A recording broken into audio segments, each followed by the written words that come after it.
Assalamu alaikum, everyone. I hope you all are fine and good. I welcome all of you in this next session.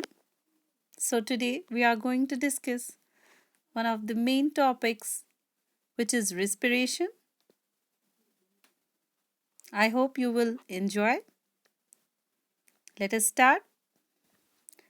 This term, respiration, is derived from Latin word respire, which means to breathe.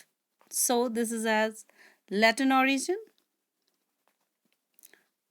So, taking this definition of respiration, it is a biochemical process of stepwise oxidative breakdown of organic compounds inside living cells, releasing small packets of energy at various steps. Just to simplify this, respiration एक ऐसी biochemical process है. Biochemical process are the processes which take place in living organisms involving biomolecules. So, biomolecules are the substances which are produced by the cells. ये एक step wise oxidative breakdown होता है. That means ये एक instant process नहीं है कि एक ही बार में ख़त्म हो जाए, बट ये एक स्टेप वाइज प्रोसेस होती है ताकि क्या हो जाए, ब्रेकडाउन हो जाए ऑर्गेनिक कंपाउंड्स में. जो भी ऑर्गेनिक कंपाउंड्स हैं प्रेजेंट हमारे लिविंग सेल्स में, उससे क्या हो जाए, रिलीज हो जाए amount of energy at various steps. So वो एनर्जी हम यूज करते हैं या यूटिलाइज होती है जो भी एक्टिविटीज बॉडी को करनी होती है. So it's therefore a catabolic and exergonic process. Catabolic and exergonic processes are those processes which releases energy. That means these are energy releasing processes. So, organic compounds that undergo oxidative breakdown in the process of respiration, उनको बोला जाता है respiratory substrates. जो most common respiratory substrate है, that is glucose. So, the process of respiration involves gaseous exchange. वहाँ पे क्या होता है, intake होता है ऑक्सीजन का and release होता है carbon dioxide and breakdown of simple food in order to release energy inside the cells. ठीक है, जो भी हमने फूड कंज्यूम किया है उस फूड को क्या होता है, ब्रेकडाउन, ताकि रिलीज हो जाए energy inside the cells. So, this energy liberated is partly stored in ATP, that means adenosine triphosphate, and the rest is dissipated as heat. So, जब हम इस रिएक्शन में देखते हैं तो ये काफ़ी एविडेंट है कि हमारे पास 38 ATP मॉलिक्यूल्स होते हैं आउट ऑफ 686 किलो कैलोरीज.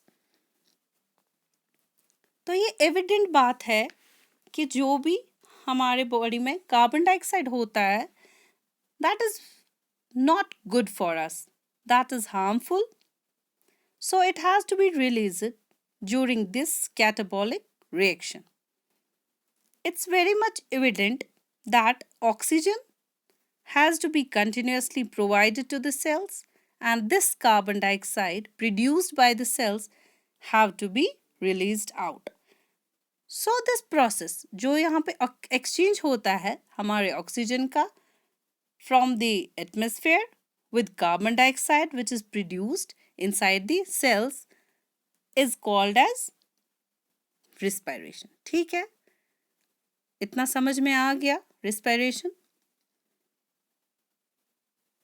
तो इस respiration की जब हम बात करते हैं, ये बेसिक हमने बोला कि ये कैटाबॉलिक प्रोसेस होती है जिसमें क्या फूड मटेरियल्स जो हैं उनको ब्रोक डाउन करता है और एनर्जी जो है दैट इज रिलीज्ड.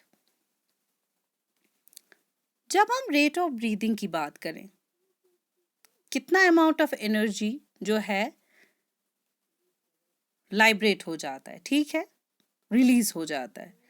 तो रेस्ट में जब होता है एक इंडिविजुअल अडल्ट, वो ब्रीथ करता है 12 to 14 टाइम्स पर मिनट, ठीक है। रेट ऑफ ब्रीथिंग उसमें क्या है, ये डिफरेंट होता है। तो एडोलेसेंट की जब हम बात करें 14 to 18 होता है, वाइल एज अगर हम छोटे बच्चों की बात करें तो उनमें रेट ऑफ ब्रीथिंग जो है वो ज़्यादा होता है। ये बहुत क्लियर भी है जब हम देखते हैं छोटे बेबीज़ को 12 to 22 टाइम्स होता है पर मिनट। और जब हम कोई भी एक्सरसाइज या कोई भी एक्टिविटी लाइक प्लेइंग कुछ भी करते हैं ग्राउंड में, तो ब्रीथिंग जो है वो इंक्रीज हो जाती है 20 to 25 टाइम्स पर minute. That means the rate of breathing जो है वो डिफर करती है फ्रॉम स्मॉल जो बेबी होता है अप टू एन अडल्ट, ठीक है। अब इस रिस्पिरेशन की जो है कुछ टाइप्स होते हैं। तो मेनली रिस्पिरेशन जो है दैट इज ऑफ 2 टाइप्स। ये हमें कंसेप्ट दिया था, सैट्स एक साइंटिस्ट थे 1890 में, उन्होंने डिस्कवर किया है कि जो ये रेस्पिरेशन है ये क्या हो सकता है, एक तो in presence of oxygen and in absence of oxygen. That means it can occur with oxygen और without oxygen. So depending upon the presence of or absence of oxygen, we have 2 types of respirations. That means aerobic respiration and anaerobic respiration. So first we will discuss aerobic respiration. That means aerobic, that has been derived from air word and bios. That is, it is a combination of 2 words, air and bios. Air means air and bios means life. So the oxidative breakdown of respiratory substrates with the help of oxygen is known as aerobic respiration. Aerobic respiration एक ऐसा type of respiration होता है जिसमें क्या होता है, हमें need होती है ऑक्सीजन की ताकि जो रेस्पिरेटरी सबस्ट्रेट है उसका ब्रेकडाउन हो जाए। तो organisms which carry on aerobic respiration, उनको हम क्या नेम बोलते हैं, aerobes. So during this process, the respiratory substrates are completely broken down into carbon dioxide and water by the process of oxidation. Respiratory substrates जो हैं इसमें जब वो ब्रेक हो जाते हैं तो प्रोडक्ट्स में क्या होता है, वाटर और carbon dioxide in presence of by the process of oxidation, ठीक है। The complete oxidation of one molecule of glucose वो प्रोड्यूस करता है 38 energy rich ATP molecules during this aerobic process. So ये एरोबिक प्रोसेस जो है respiration, ये most common क्या है, कहाँ पे है, हायर ऑर्गेनिजम्स में और जो भी लोअर ऑर्गेनिजम्स है। तो एरोबिक रेस्पिरेशन जो है इसमें फर्दर क्या है, 2 स्टेप्स में ये कंप्लीट होता है। That means number first we have glycolysis and numbers we have second Krebs cycle. So glycolysis की जब हम बात करेंगे इसको हम एम्डन, मेयरहॉफ एंड पार्नस पाथवे भी बोला जाता है। तो glycolysis term जो है that is a Greek origin, glycis which means sugar and lysis means breakdown. So here it is clear that it is breakdown of sugar. ये एक फर्स्ट स्टेप होता है रेस्पिरेशन का जो कॉमन होता है both aerobic and anaerobic mode of respiration में। तो बेसिकली ये कहाँ पे होता है, glycolysis, it takes place in cytoplasm of the cell.